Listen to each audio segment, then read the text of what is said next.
USA Warrior Stories is a not-for-profit organization designed to record, archive, and share videos of veteran stories, to help veterans make a connection with one another and to help us all better understand their sacrifices for our freedoms.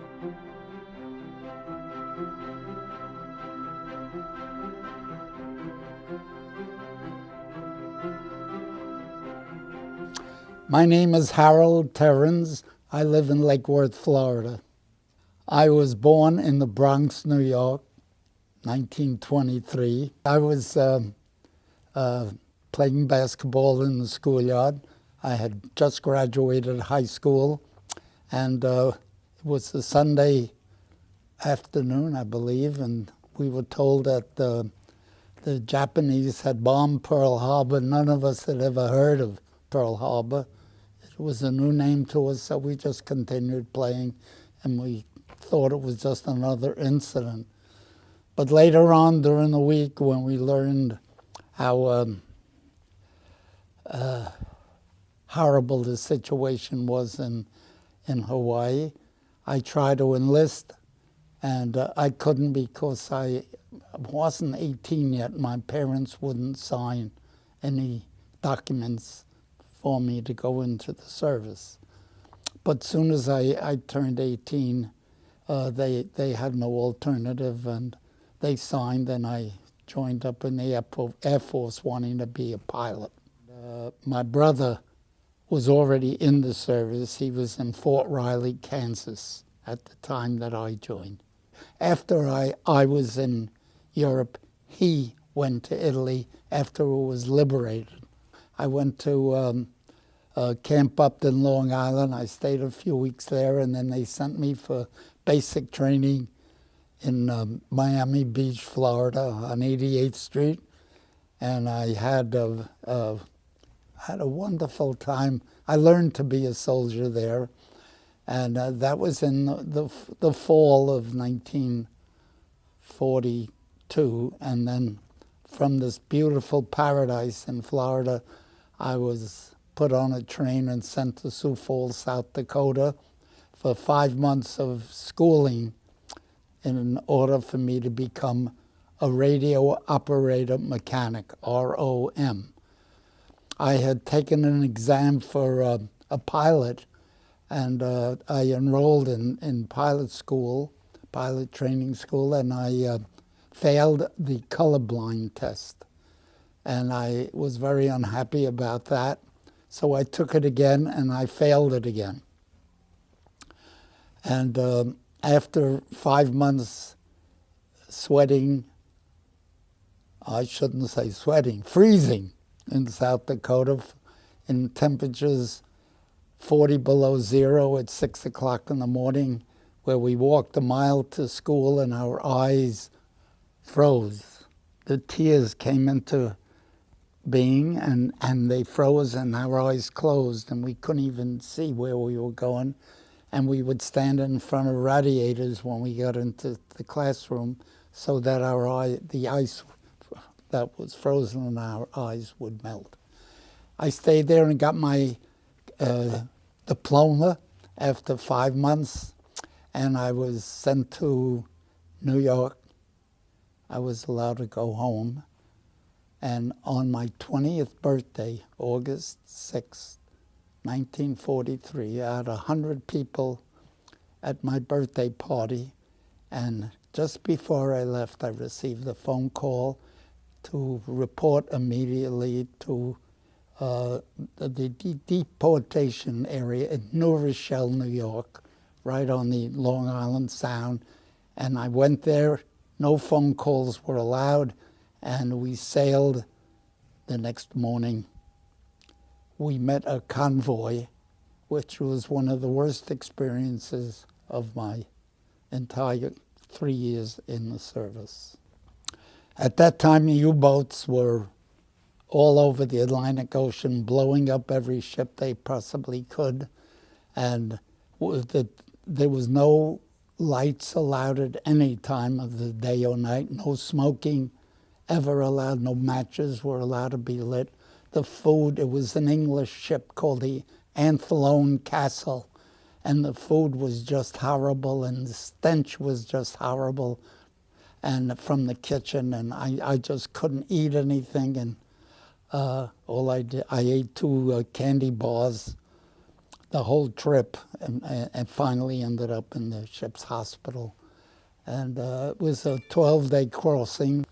We ended up in Liverpool, and we ended up in a town called Eccleshall, and then we went to Stone, England, which was up in the Midlands, up in Yorkshire. They assigned us to the 350th Fighter Squadron in this town called Eccleshall, this little town, where they had these P-47 Thunderbolt planes, and that's where I was deployed for about 1 year. And in that location, we had about, I'd say 60 pilots and about 80 planes. Each one of us had our own plane where we set up the radio in the plane. It was called a 522 super heterodyne receiver. So we had to set that up in the plane so that there could be air-to-ground communication. And we developed a very nice, warm relationship with the pilot because he depended on, there was no radar, he depended on us to bring him in after he escorted the B-17 and B-24 bombers in their raids over Europe. Incidentally, at that time, we were losing the war. We were getting our asses kicked. We were losing every battle. We were literally losing the war in Europe. In addition to being escort planes, and they had machine guns on the plane, they had 2 bomb loads, 1 under each wing.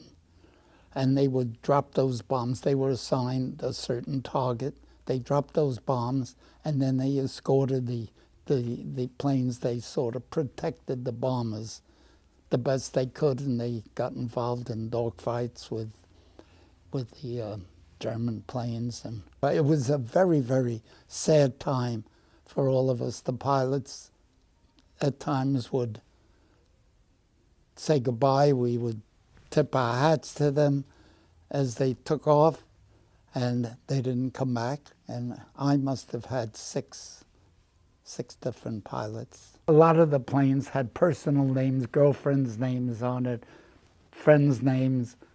I remember my favorite pilot was, what was his name? Oh, he was one of my closest friends and then became one of my closest enemies. Mm-hmm. We both wanted the same girl. Dewey Newhart, Captain Dewey Newhart. He was the commanding officer of the outfit.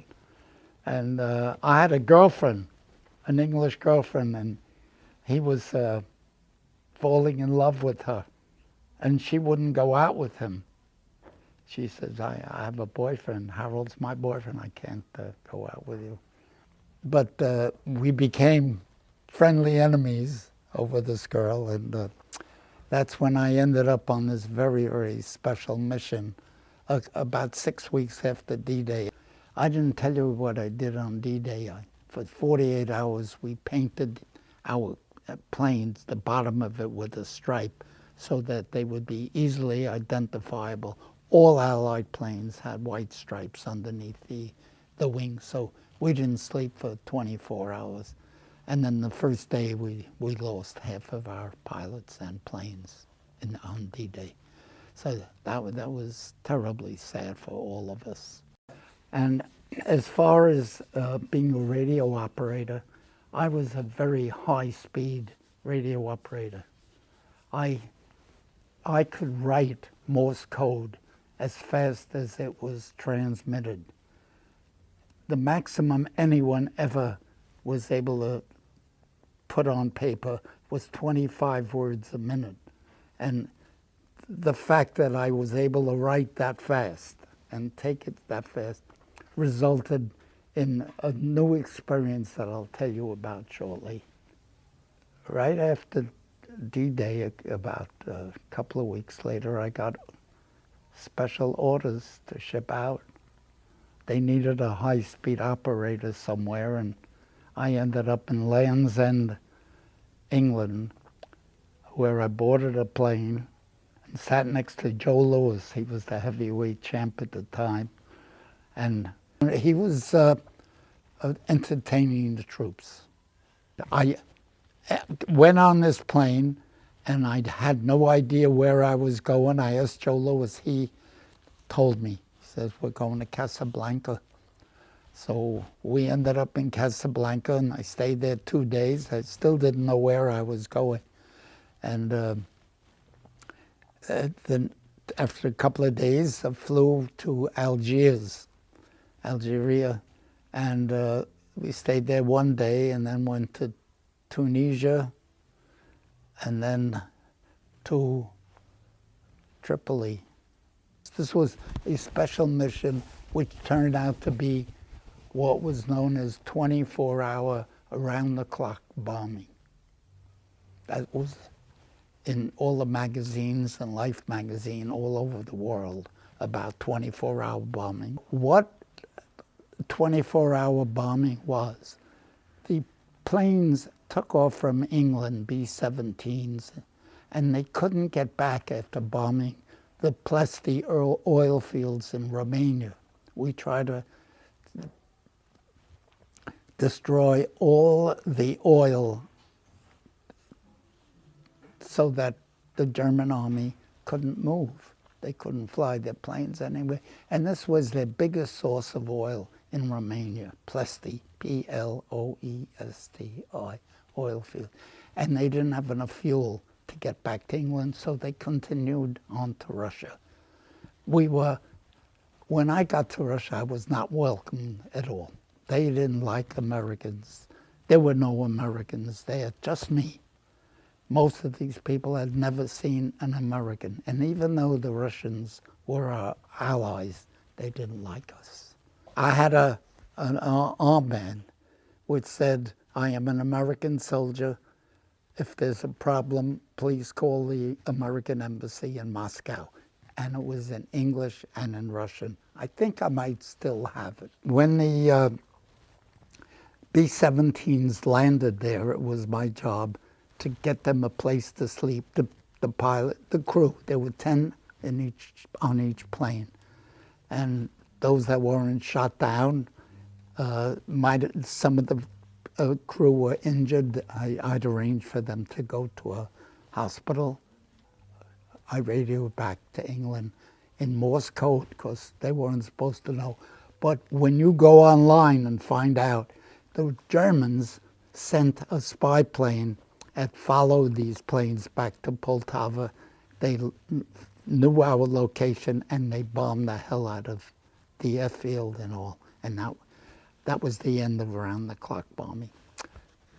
They would stay, the crew would stay there. We would put a new bomb load on the planes, feed the crew, and then they would go on to bomb the oil fields again and continue on to Italy. And they would land in Italy and the same scene would take place, and then they'd go back, bomb Plesty again, and go back to England. And that was sort of a triangle, and it was called round-the-clock bombing. And it ended with the bombing in Poltava, where I was. And that was the end of that. And for the rest of the war, I was flying to France and Germany, bringing back freed prisoners of war and counseling them. And that was mostly my job. There were freed British, there was some American. They were just released from prison. What year is this? This is 1945.